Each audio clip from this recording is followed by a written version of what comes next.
Susan, where did your Japan journey start? Well, this is going to sound kind of weird, Yuko-san, but it actually started in Europe. A single moment of curiosity can lead to unexpected opportunities, some ending in a lifelong involvement with Japan. Our conversation partners all have a unique Japan journey to tell, one that's steeped in connections that have enriched their lives and altered them in deep, meaningful ways. Join us in their Japan journey and be inspired to embrace what's unfamiliar. Your next single moment of curiosity could lead you to possibilities you've never dreamed of.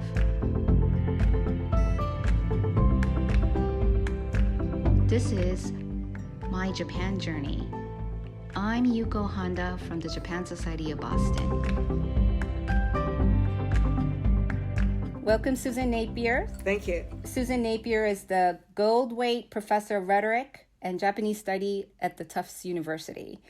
It's great to have you, Susan. Thank you for being with us. Thank you for inviting me. Very kind of you. So I am going to start right away and ask you, Susan, where did your Japan journey start? Well, this is going to sound kind of weird, Yuko-san, but it actually started in Europe. Kind of the law of unintended consequences. I was just thinking about it. My parents were both academics. They taught at Harvard. My mother was an art historian. And when I was 10, they went to Germany and brought me along and sent me to a German school for a year.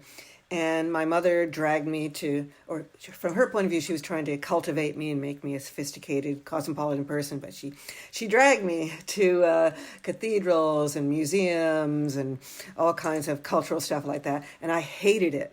I just hated it. It just seemed all old and kind of heavy and dark. And even when it wasn't dark, like Versailles, I really hated it because it just was so sort of alien. And so my parents just kind of gave up and thought, oh, well, she's just going to be a Philistine. And then we got back to Cambridge and we were having lunch at this Chinese restaurant in Harvard Square, which is still there. And I saw this scroll on the wall of, a kind of pretty pagoda with cherry blossoms or something. And I said just spontaneously, oh, that's nice. My mother pricked up her ears because she hadn't heard me say anything nice about an art object my whole life. This one was about 12. And she said, well, if you like that, I can take you to a place that's even better. And she took me to the Boston Museum of Fine Arts. And that's really where the journey began. I loved the Japanese landscape paintings and the woodblock prints. I just totally fell in love with this beautiful, clearly very rich, very interesting, very sophisticated culture that was also, I actually felt comfortable in it in a way that I didn't feel comfortable looking at a European painting with a lot of human beings, angels and stuff and pink flesh and everything. Instead, in the Japanese paintings, you'd have mountains and clouds and a stream and maybe a few people just kind of enjoying themselves against this background, but kind of being part of a larger natural world. And I just felt, this is great. I feel good here. And so that's really how it started. And then I had a friend in 6th and 7th grade who was Japanese American. And I was saying to her, I'm reading haiku because I picked up a little haiku book at the museum. And I thought I was very proud of myself to be reading haiku. And she said, oh, it's not any good unless you read it in Japanese. I thought, well, okay, I guess I better learn Japanese.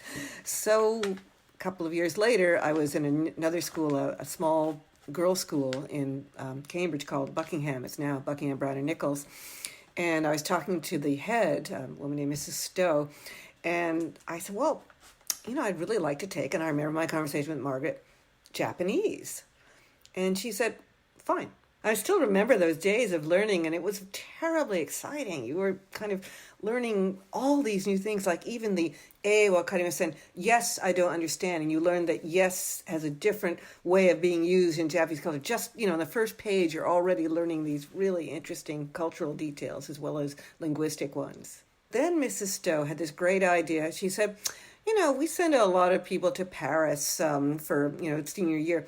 Why don't you go to Japan for a year? I ended up going to a school called Nichibei Kaiwa Gakuin in Yotsuya in Tokyo. And that's Japan English, Japan American conversation school. And mainly it was to teach English, but they had a small Japanese program there. And at that point, I didn't have a high school diploma because it was my senior year. So I couldn't go to a college like Sophia or Waseda. So I went to Nichibei, and that turned out to be really fun. There were only about 5 or 6 other students in my class, and they were all much older and really interesting people. There was an American traveler. We used to have travelers back then, kind of a hippie who was going around the world. And we had a man from Thailand, young man from Thailand, who was a film director. And my best friend turned out to be a Dutch woman who actually had her MA in linguistics from University of Leiden in the Netherlands, but had kind of been a traveler herself and been traveling around the world. And she was wonderful. She was so just kind of interesting and very, very smart. And to kind of summarize things quickly, I was living with a Japanese family, but eventually we did not work out. And they said, you need to leave. And so she helped me get a job at Nippon Daikaku Igakuin, the medical school at Japan University. And this is when you were 16, 17. Yeah, 17. I just turned 17, yeah. And so I would go out and kind of talk English for like an hour in front of these medical students. And then I also got a job at a kind of fly-by-night English language conversation school. It was a school that advertised itself by saying it had only women teachers. In fact, the advertisement was something like, charming na Amerikajin wa anata ni eigo o shiemasu. And no, it sounds really awful, but it really wasn't that bad, because actually a lot of mothers and children really preferred that because they were afraid of these big, burly, Americans. And so I had a very varied student body, and that was nice. And so I ended up living on my own. I found the real estate agent found me a lovely little apartment outside of Shibuya. For a couple of months, I was on my own and, supporting myself. And I didn't have a lot of money, but I had enough. I remember the first month I ate a lot of eggs and rice. And I was still going to Nichibei, so I was learning Japanese and teaching English. And it was the best year of my life. I mean, I had such a wonderful time. But Susan, it's not just a Japan journey. I mean, living on your own at 17, making, supporting yourself, meeting all these non-high schoolers. Yeah. Yes. Yeah. Is just an amazing story in itself. It was really amazing. So this story leads me to ask you, take us when you actually decided to come back. I mean, I'm going to assume that there was an end date that you had to come back. Yes, actually, I love Tokyo so much that I thought I might go on and go to like ICU, International Christian University or something, because I really, really liked it and I was fascinated by the culture and wanted to learn more. But in the fall, I'd applied to 2 universities, Yale and Harvard. And I thought, I probably won't get into either of them, so great, I'll be going to ICU. But then I did get in. But I think at that point I was a little bit, missing, my Furusato, my Cambridge and all that. Right. So that September, you started at Harvard. Yeah. I had a great time as an undergraduate at Harvard. I think having been on my own, I was pretty relaxed. All these fascinating, Harvard students. And I had a great roommate whom I'm still very, very fond of. She was from Iran and she had lived all around the world. Do you think it was Harvard that kept your interest in Japanese? Because there are a lot of people who are really affected by their experience in Japan, but choose not to take the Japan career path. They don't major in Japanese. They end up majoring in something else. This was the year that economics was very big at Harvard, and 1,000 students were taking something called Ec 10. And so I was like, economics, this sounds exciting. And I really thought I would do Ec 10 and economics in Japanese, because also at that time, this was when Japan was hot in terms of business, and everyone was just starting to get on the Japan train. And so I thought, all right, I'll do Japanese and economics. And however, I flunked really flunked my first exam in Act 10. So I struggled through economics and got the worst grades of my life. And then I thought, really, I don't think I'm going to do economics. And there was a kind of choice between doing a more very, very cultural, literary kind of degree, which was known as East Asian Languages and Civilizations, or doing a more sociological, more contemporary degree, which was East Asian Studies. And everyone said, oh, Susan, you love literature, you should go into EALC. But I thought, no, I really believe that literature is part of a big continuum, that, it's infected and impacted by what's going on around us. And I really want to know more about what's happening in the world. And also, Ezra Vogel was in charge of East Asian Studies, and I already was very, reverential towards him. I thought, yeah, I should go in that one.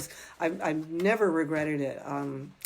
In graduate school, there was a period, about 10 years, when people were saying, oh, you don't care about the author, you don't care about the culture, you just need to do the text. And I always thought, that's ridiculous. There's so much, the text is related to so many other things, and you have to know about language and culture and history and society and things like that. So yeah, that was probably my biggest choice. And then in the end, I got married. I didn't go to into diplomacy, and somehow or other, maybe having both parents who had PhD sort of, pushed me or led me into becoming an academic. So, talking of you as an academic, you are very well known for your deep knowledge of anime. So far, none of anime have showed up in your stories. Where did that intersection happen in your life? Actually, that was quite a lot later. I mean, my first love was haiku. I really love the imagery in haiku poetry, so beautiful. And then my next love was literature in general. And I read Yukiguni Kawabata's Snow Country in high school, and remember feeling like, wow, this is really different. I really like this. It's just such a beautiful novel. That may have made me kind of more willing to accept anime. I find this sometimes a little difficult to talk about because I started in literature and that was fine, and everyone said, yes, good girl. And I wrote on Yukio Mishima and Kenzaburo Oe. But then I started going into fantasy. Doing fantasy, I became aware of manga. And because my students were reading manga, and I thought, gee, was that kind of interesting? Again, the imagery was really striking. And then I ended up in London, at University of London. I was teaching over there for a couple of years at SOAS, School of Oriental and African Studies. And, I was aware of this manga called Akira, because it really had struck me. A student had shown it to me, and I just thought, wow, this is a dark, interesting, complex work. And as it happened, that I think the next year, the year after I arrived in London, the Institute of Contemporary Art in London had a showing of the first ever European showing of the movie, the animated movie version of Akira. It is just a powerful, propulsive, kinetic piece of a almost 2 hour long animation that brings in dystopias, politics, apocalypse, a very heartrending story of friendship, just amazing work of art. It is absolutely a masterpiece. And it has also, the last half hour has the most grotesque, most visceral, most upsetting scene I've ever seen in my life. I mean, to the point where I was kind of hiding under my chair. I mean, it was just like, whoa, I didn't know they could do that. And, if you're used to Disney movies, which are very pretty and charming, Akira was sort of like, oh my gosh, they are going into places I never imagined. And then I really got lucky again. Some friends of mine decided to organize the first ever conference on Japanese popular culture in America. And we also showed Akira in Berkeley at the conference that spring. And the reaction was very interesting because half the people who were older than I was very young at that time, in my very early 30s, and half of the people who were older than I just hated it. They just thought it was revolting, and this was not their Japan. This is not their Japanese culture. How dare this animation balderdash come in? They were really openly hostile. It was quite interesting. And the other half, people around my age or so, were a bit more kind of, maybe a bit skeptical, but curious. And they knew that their students were interested. And they thought, at this point, we want to bring in more students. Maybe, can you write this up? And so wrote it up, and it appeared in a journal, the Journal of Japanese Studies. And for quite a while, it was one of the most downloaded articles that ever appeared in that journal. It was called Panic Sites. And it got people's attention. And as you may imagine, it took a very long time. And it's still not finished to get people to take anime seriously, and it's still a kind of a cross to bear. I still had problems. I mean, early on when I finally decided that somebody better write a book about it, and I waited around and nobody did, so I thought, okay, I will write a book. But, the first 10 years or so was really pretty daunting, because people would say, you're writing a book on Japanese cartoons? And be like, first of all, a book on cartoons? No way. And then a book on Japanese cartoons, and really people would look at me as if I'd grown a third head. So, but I persevered, and because I thought this is so interesting. There's a vast amount of anime out there, so I had to kind of figure out what was important, what was worth talking about. And there was so much there. It was so rich and so much material. After all, I finally decided I'd do a book on Miyazaki, who is, almost certainly the greatest animator in the world today. And he happens to be a Japanese animator. And so that's been pretty much my life for the last, is it almost 30 years now that I have been very much embroiled in anime. So it's really interesting, because I did want to ask you if you've had, difficulties establishing anime as an academic sort of subject. And I think you've shared a little story about that. But I'm listening to your stories, and I'm wondering, you are able to see more than just the artistic surface of an anime. I think you are able to see a little deeper into anime. You mentioned the darkness of anime. Yes. Do you think your experience of living in Japan at such a young age, do you think that had anything to do with you to help you see that beyond just the imagery and beyond just the art? Because you do need to understand the Japanese society big time from an inside person to really understand that darkness. Wow, that's really interesting. No one's ever asked me that before. Yeah, I think so. I mean, I think I had many Japanese friends when I was there. And I also was, I was living and taking part in the society. I wasn't, hanging out with a bunch of other American teenagers. What I realized in dealing with Japan was how little I did know about it, and how I needed to kind of go on peeling, looking under layer and layer and layer and seeing. I think I had always been able to not be worried about what people thought about my judgment. I think my mother was also very important in this, because she would do contemporary art. And, she taught in the end, in her 70s, she was teaching something called the Radcliffe Seminars. This was a time when a lot of women were sort of coming back to the workforce or thinking about it after they'd had children. And they would take her seminars on art history, and they'd be very nice ladies from Lexington or Concord or somewhere like that, somewhere very nice. And they'd come in with their pearls, and they would go to the museum, and they would want to go see the Monets, and they would see the Monets. But also my mother would insist that they look at contemporary art, pop art, early 20th century art, but sometimes really, really art that just was coming out of the 70s. And 80s. And they'd be like, no, we want to see the Monets. And she said, no, you have to look at what society is doing now. And that was tremendously inspiring for me. Animation can seem vulgar, but I really was willing to keep looking at it and watching it, looking at all different kinds of anime. And some of it was funny, and some of it was vulgar. Some of it was absolutely exquisite and incredibly moving. There are anime series that are so beautiful, incredibly touching, that absolutely, and one thing I do so appreciate is I also interviewed many people about why they liked anime over the years. And these young Americans would say, because it reaches me, it's more real than Hollywood cinema.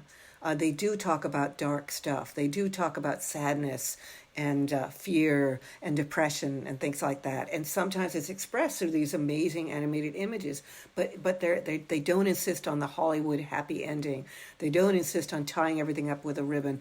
And I can relate to that. And I think it's true also, not just Americans, but I think of many people out in the world, that Hollywood doesn't necessarily always speak for people, that there is a desire to, see that things don't always end up perfectly. And what do you do then? How do you keep on going?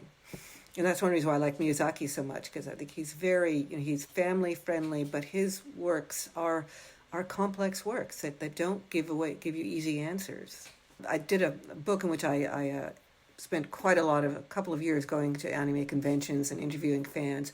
And that was one of the key things they said, was they appreciated that there were no obvious villains often in anime, that people could be multi-layered, that they could be complicated, that they could have good sides and bad sides. And that, again, was very reassuring, because you don't always want to be in this sort of black and white world where, it's one thing or another. It's always a duality. But, life isn't necessarily full of dualities. It's lots of gray areas. And certainly not just I, but these people I was talking to, these anime fans, were saying, yeah, they liked the gray areas. They really appreciated that, the nuances. And I was just thinking, could it be, how when you grow up in Japan, when you're a Japanese person in Japan, there are many sort of roles that you're supposed to play? I grew up with my parents always telling me that nails that stick up get hammered down.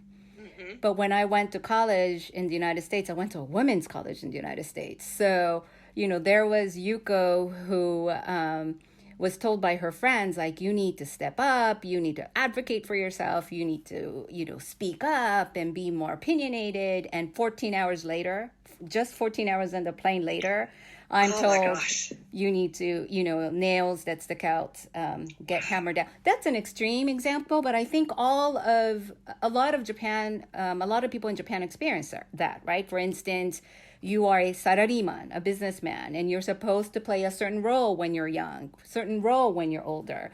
You are a housewife. You're supposed to play a certain role of being the model housewife.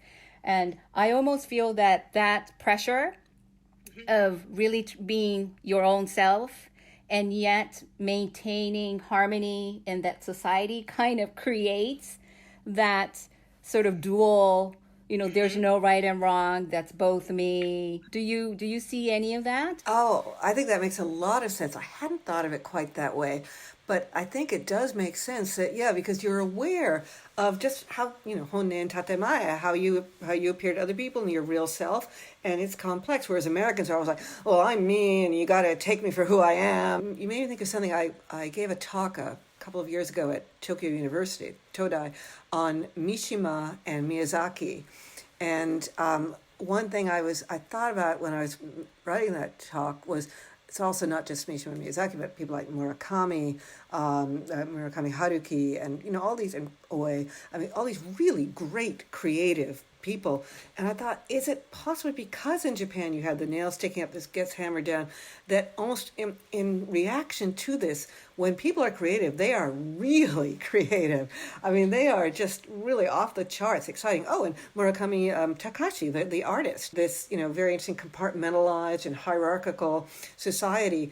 Because when you get free of that in the creative world, you can suddenly just plumb in the depths of your psyche, reach down and just take out anything from your head and your soul and create these marvelous things. I'm actually thinking about Zen ink paintings, from the 16th, 17th century. Those are often very crazy, very strange, grotesque even. Yeah, you think about Japan as a small country, but its art tradition is so amazing. There's almost like a yin and yang thing of the pressure and the conformity and the collectiveness, and then the other side kind of expressing itself in this exceptional, creative bursts of creativity. Susan, I have to ask you this question. If you were to step back,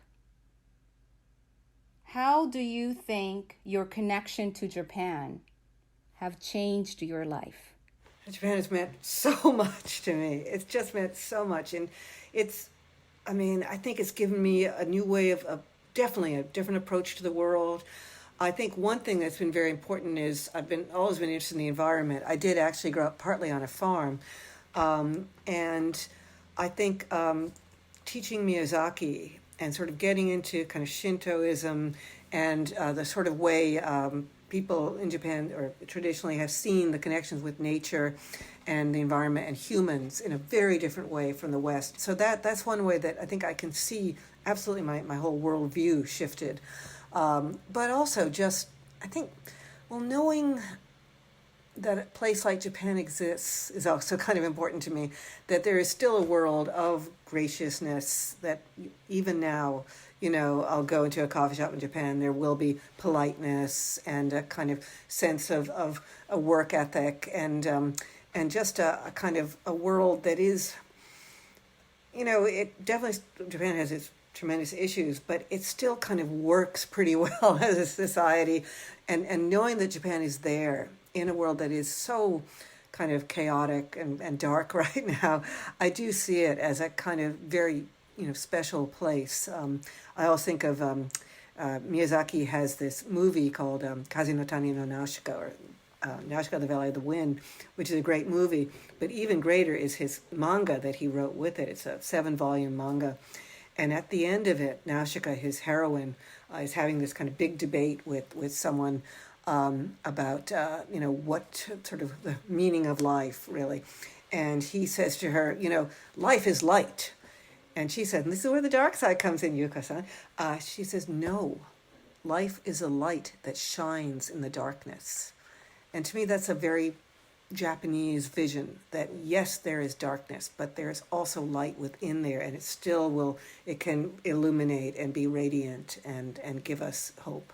Oh, wow, that's so beautiful, Susan. Well, I hadn't expected to be asked anything like that, but yeah. What advice would you give to someone who's just starting their Japan journey? I would have to say start learning the language pretty quickly.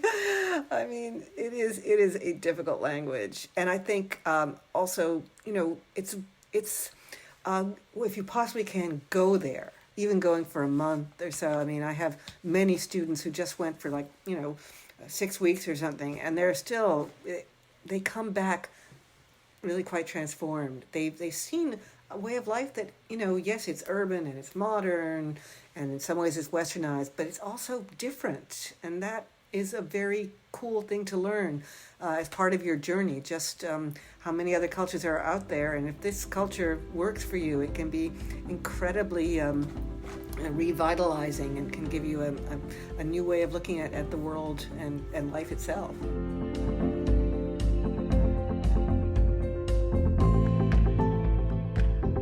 Susan Napier, thank you so much for joining us. Thank you very much for sharing your story. It was my pleasure. Thank you. And hopefully many more journeys, both for you and for everybody else who's in the U.S.-Japan journey. Many journeys to come.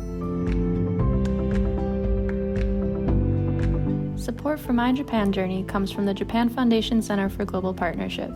To learn more about the Japan Society of Boston and our guest speakers, or to find the transcript of each episode, please visit our website at www.japansocietyboston.org/podcast. My Japan Journey is produced by the Japan Society of Boston and edited by Lucy Jones. Our theme music is These Times by Blue Dot Sessions.